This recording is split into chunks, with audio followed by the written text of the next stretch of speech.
You have stumbled upon home games, which is fantastic for us and hopefully fantastic for you. That is Steve Milton from the Hamilton Spectator, way at the end of the line. Bubba O'Neill beside him from CHCH TV Sports. Rick Zamperin, host of Good Morning Hamilton on 900 CHML Radio. And I'm Scott Radley from the Hamilton Spectator and 900 CHML. And Rick, we have a really interesting scenario in this country right now. We've always been good at hockey. We've been okay at football for a while. There's been some other sports we've been not bad at, sometimes great at. But we have this scenario where we're probably considered to be in the golden age of 4 sports for us right now. We are really good at basketball all of a sudden. The NBA is loaded with young Canadian talent, and the WNBA women's basketball. We are suddenly, especially our women's soccer team, and is great, and our men's soccer team is getting better and is now in contention to actually make it to the World Cup, which many of us thought we'd never be alive to see that again.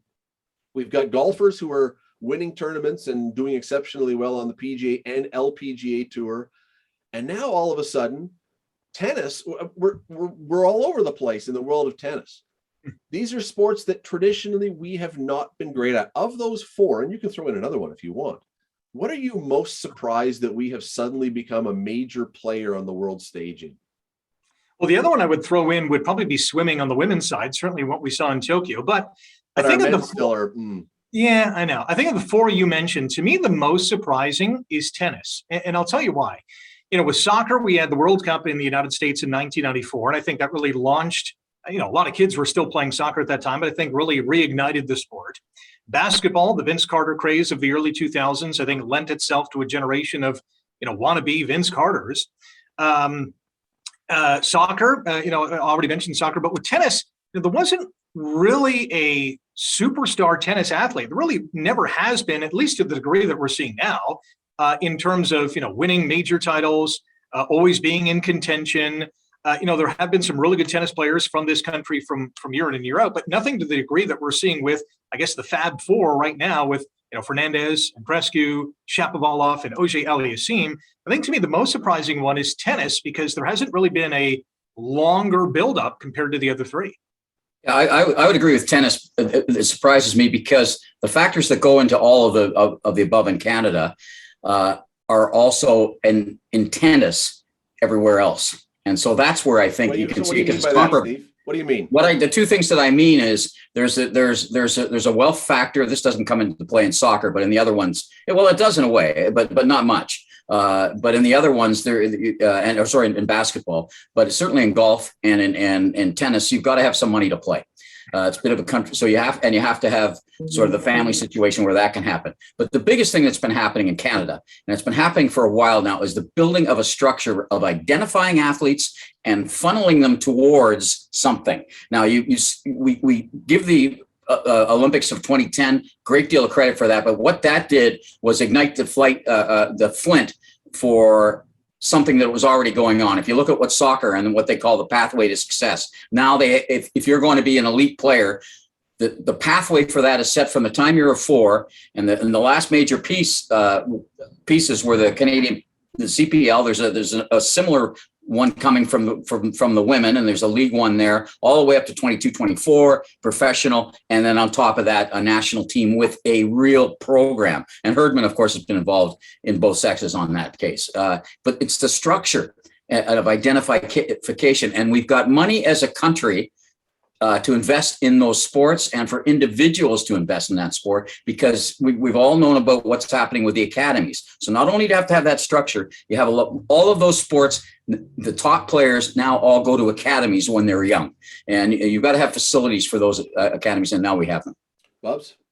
Well, it's tennis hands down. And exactly just to continue what Steve's talking about, when you're talking about soccer on the men and women's level, when you're talking about basketball, and of course, hockey is the greatest example. They all get good government funding, some more than others, obviously, but there is a structure for players to, even in hockey, in the OHL, you continue, and there's a funnel, and you can actually, a tree that you can actually climb up the ladder.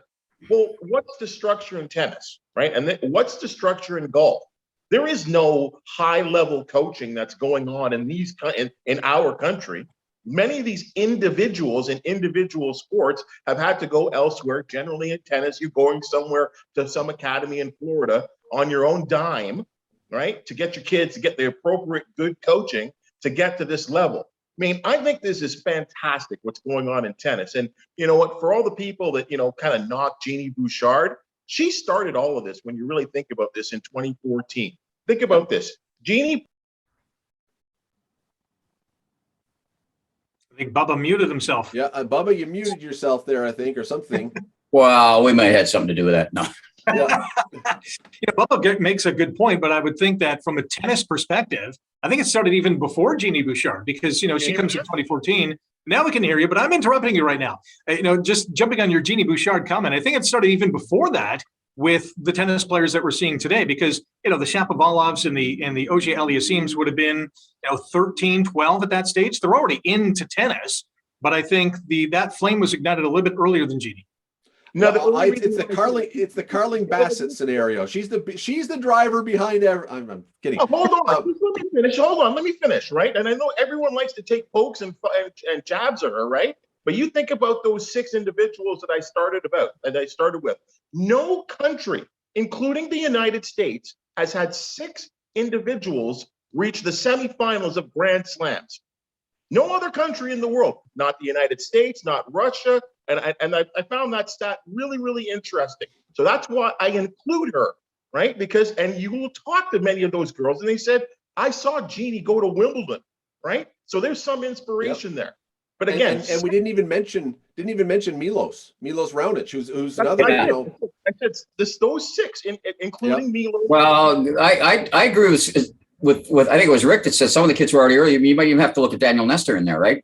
Because some of those kids would have been before then. And Nestor and there's definitely Carling Bassett had a lot to do with it because she didn't seed the people who are playing now, she seeded their parents.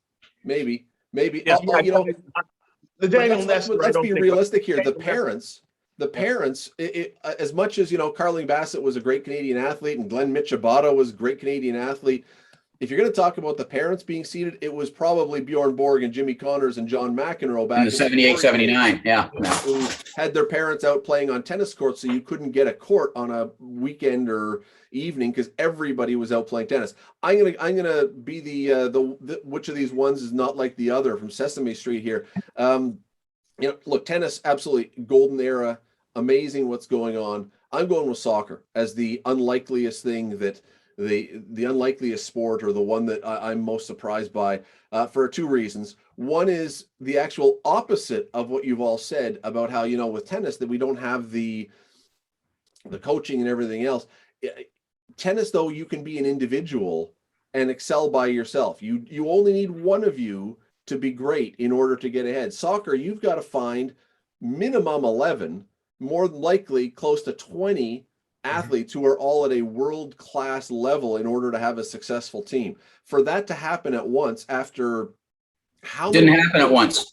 Well, that was my point. We're at the point where we now have enough players who can play at that level, they can be successful. And for so long, we've been so bad that it's just amazing that we have reached that point where we now have enough players who can play at that level. It doesn't surprise me as much as I thought I'd be surprised about it when you look at the history of what they call a pathway to success in soccer. This thing was set up, and a guy from Hamilton was a big part of it, Nicky Bontis at one point. Nick Bontis, who's now the president of Soccer Canada, but he was on what they call the development of this pathway. How do I identify players? So it started with losing Owen Hargreaves. That's where it really started. How do we not see these players until they've decided to play somewhere else? And you take a look at that team this current team who had options to play somewhere else because of their family heritage. And there are a lot of them who chose, including one from Hamilton, who could have played for 3 or 4 different countries. That's the goaltender Milan Bojan. And they identified these players and worked on and then had a program for them to build up. Now, it took to getting the right people to do it. And Steve, you're talking about the program and all the things that go behind the foundation of it, and that's all fine. The question was, though, which is the sport we're most surprised that we have this golden era? But should we have been surprised that we had more people playing soccer than any other sport? The problem was that we didn't do well. We hadn't made that connection. But there were that's too why many. you shouldn't be surprised, because you're talking about, I think, and I've brought this up before with different discussions, you're talking about a change in the look of the country, the structure of the country. No longer are we just, I mean, no offense here, guys, just white bread Canadians, right? You're talking about people that are coming from the Caribbean. There are people that are coming from Africa, people that are coming from South America. We have a bigger pool of kids that have grown up with soccer first, right? And that is why, to me, this isn't really a big surprise, because I think with the changing look of this country, we were going to have much more better players. We had that factor before. In fact, we had more soccer players playing 20 years ago. Yeah. The surprise was we couldn't make that transition earlier. That's my point. Yeah, I think the big surprise with soccer is that it's come, I don't want to say all suddenly, because it has been a 10 to 15 year buildup. But yeah, a lot of the immigrants that have come, obviously soccer is their first love. But, you know, we've had some amazing soccer players in this country, whether it's Craig Forrest, Dwayne De Rosario, Paul Stalteri, you know, all these guys from years gone by. But we haven't had 5, 6, 7, 8, 9, 10, 11 guys on the field who are all, hey, wow, these guys are pretty good. And it's taken 10 to 15 years to be that. And I'll give you a little example of how this tree to success works is, you know, I used to coach my son when he was 11 or 12. And, you know, there's a Canada soccer official that comes around every once in a while during practice to say, hey, who are the 1 or 2 or 3 boys or girls on this team that can jump to the next level, that can be the next, you know, superstar or Alphonso Davies, and those guys get funneled and those girls get funneled into the appropriate places. And it's different than hockey, because hockey has the structure, as Bubba pointed out earlier, but it's not formal, right? Because it stops once you go into junior hockey, because now Hockey Canada doesn't really, they control who goes there, because they can go to several routes from that way. They can go to college, all of that kind of thing, and they do not control the NHL, the domestic. Now, soccer does not control the major league clubs, but the next level of pro club that's here now, Canada Soccer controls it all. They control all the situations up to junior, all those things. Kids will still go away and play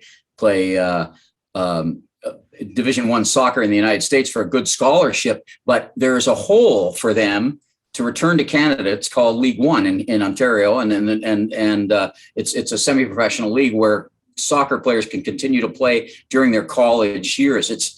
It's taken a long time to get together for this, and why it hasn't got together is because of the politics that have really hurt. Basketball was the same for a long, long time. They had problems internally.